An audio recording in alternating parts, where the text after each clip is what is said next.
Here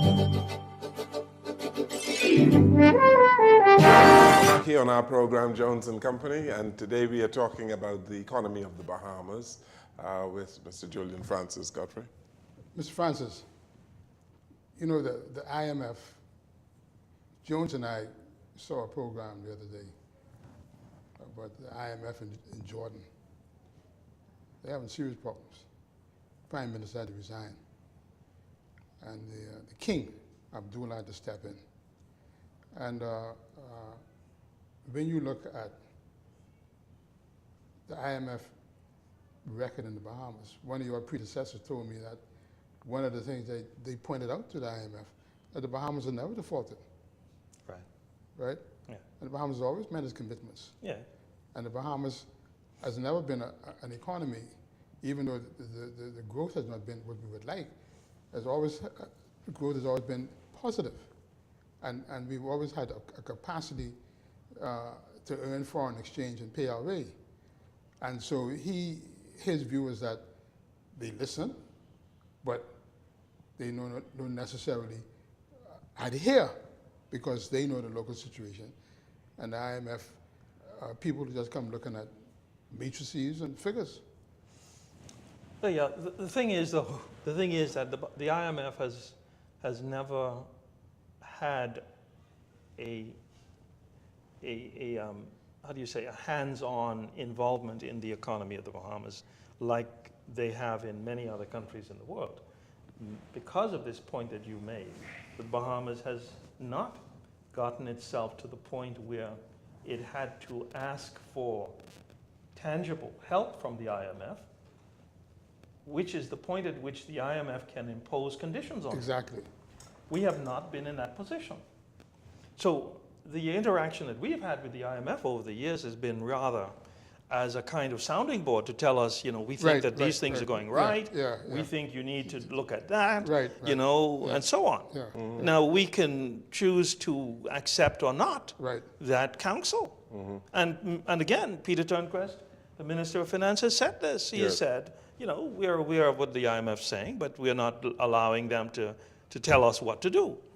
Well, but why they made this statement, though, that they were concerned about devaluation, for instance, when the foreign reserves of the Bahamas is in a very healthy position, the local banks are awash with liquidity. Why would you be concerned about devaluation? Well, as we know, because we've talked about this a number of times, it's more complicated than that. But I don't entirely disagree with you. I'm not sure I see the immediate threat of any devaluation.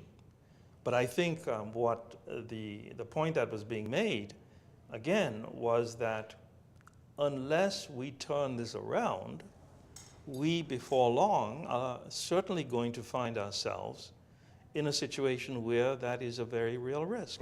I think most people agree with you, Mr. Francis. What people have a problem with is the rate of the increase of taxes. I agree. And whether or not it could have been a lower increase. That's right. I understand that. Yes? I understand that point. And the harm that the high increase will cause to the overall economy. Absolutely. Yes.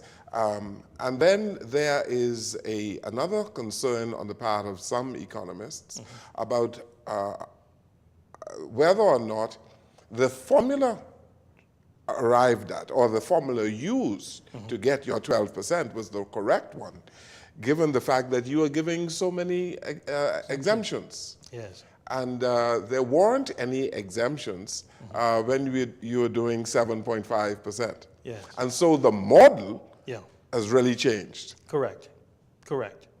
And I remember very well 3.5 years ago when the government was struggling, well, not struggling really, but they were certainly looking very carefully at different ideas about how to structure the VAT.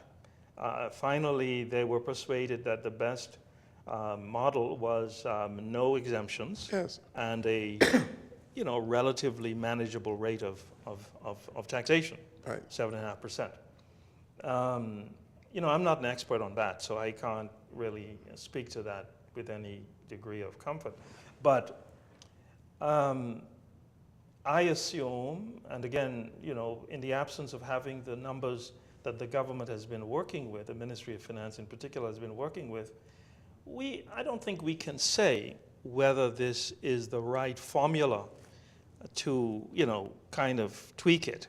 That is to say 12% with some significant exemptions, as opposed to maybe a lower rate and fewer exemptions, or maybe no exemptions. We don't have that kind of information to be able to, I think, to speak, with real authority about what would be preferable. But the government should have that information. Absolutely. And the government should have that information if it had consulted properly with the private sector, because the economy is driven by the private sector, isn't it? The private sector is complaining. The Chamber of Commerce, the Bahamas Confederation, the accountants, the banks, everybody. They're saying that they have been blindsided by this increase, and they do not know how this was arrived at.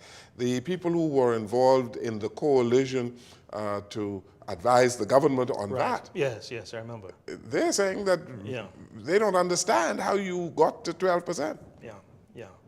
Well, I certainly am not able to shed any light on that. Yes. I would say this much. I've heard a lot of comment to the effect that the government should have consulted. And I understand that.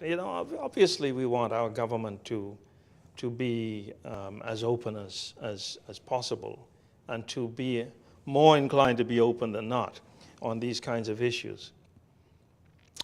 I have to say, though, that I can understand that on some things related to taxation, the government has to make decisions and has to implement those decisions before it can actually, make them public. Because if they didn't do it that way, inevitably there would be the criticism that they are being consulted by persons who have got some interest in the advice which they're giving. So you're damned if you do and if you don't for this sort of thing. Now again, I'm not exactly saying that there wasn't an opportunity to have some consultation, especially, as you say, with that technical grouping which advised the government 3.5 years ago on the VAT.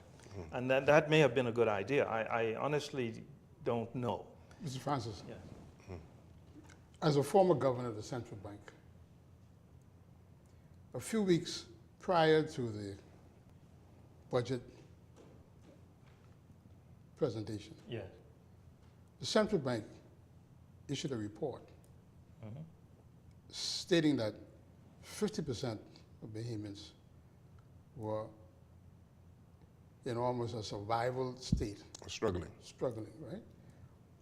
What would have been the reason for such a message from the central bank at that time?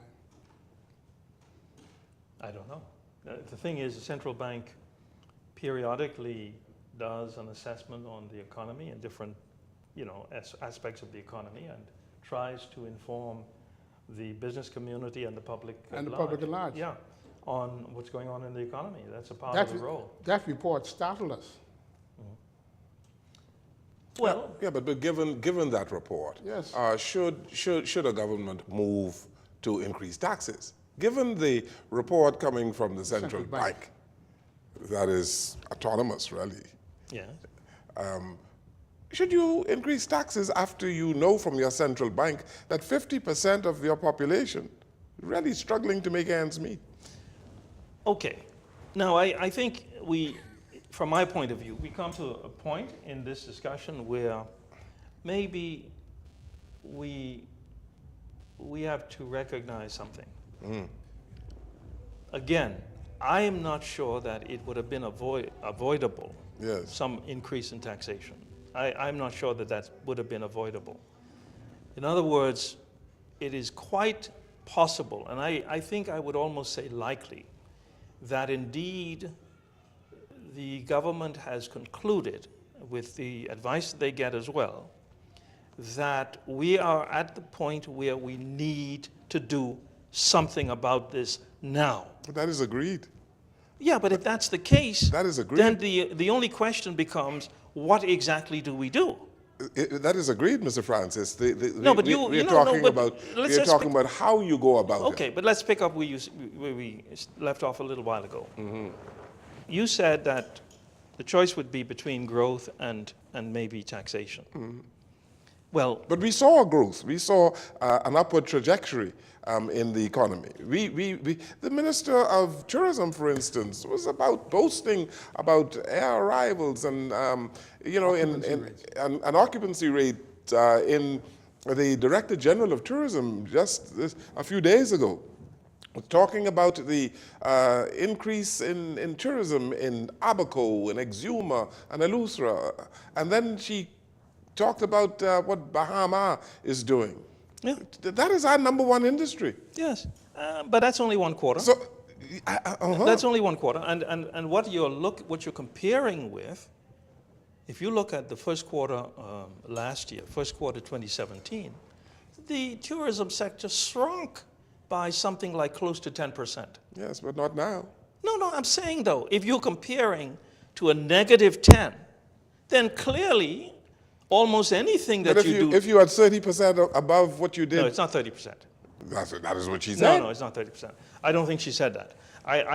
I've seen comments by the minister saying that there was something like an 18% increase in tourist arrivals during the first quarter of 2018, compared, I think, to 2017. Yeah, but if you were negative, Yeah. and you go to 18 positive, you have to conclude. You have to add both together, right? If you're 10% negative. No, you compare wait, with what you compare with the base that you are starting No, from. if you're 10% negative, all right, to get to zero, you got to go 10%, all right? Say it again, please. If you're 10% negative, Oh, yes. to get to zero, Yes, you got to that's go correct. 10%. Yes, And then if you absolutely. go another 18%, No, All that's right. not what he was saying. I no, don't but that's what Jones is Yeah, saying. that's what I'm saying. That's what I That's saw. No, what I I'm don't. saying. I don't think. But you're that's right what I about saw. that. But I don't think. but you're no, right let's about argue over I don't that. think you're right about That's fine, no problem. But we were growing. What we certainly can say is that there has been significant growth in the Yes. tourist arrivals. Tourist arrivals during the first quarter of 2018. Nobody disputes that. Delighted to see it. What does that mean, though? I mean, there are a number of factors which are extraordinary factors or exceptional factors which are driving that, presumably. So can you project that as being the performance of the economy, the broader economy, for the rest of the year? The answer, in my opinion, is no. Okay, Mr. Francis, last week, former Governor Smith talked about the creation of a budget. Yes. And he talked about how you arrive at your figures and how you arrive at your revenue. And there is a complaint that in this particular budget, there's no central theme or objective on how you're going to expand the economy. And the budget does not center around that. The budget really has to do with how much money you're going to get from taxation. Web shops, VAT. We want to raise $400 million. Yes. Is that the way you go about creating a budget? Well, James Smith knows a lot more about budgeting than I do. And so I'm inclined to listen carefully to what he has to say about it. Or you fought him. Yes, and you ask a question, I think inevitably to which the answer would have to be no.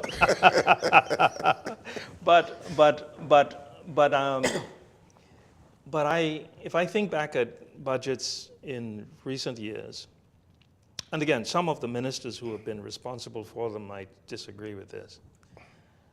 I'm not so sure that you necessarily have articulated clearly a theme of the budget. Now, sure, that's a good idea, and I like certainly the idea that the budget, first of all, speaks to what it is the government is trying to achieve. Yes. I fully agree with that. Nobody can disagree with that. And if that is missing, then, you know, I think you have to ask yourself why. And I can't answer that. What I would say is this. I imagine that it's true that there is a preoccupation at the moment with revenue and managing the debt. And also, I would say there must be a preoccupation with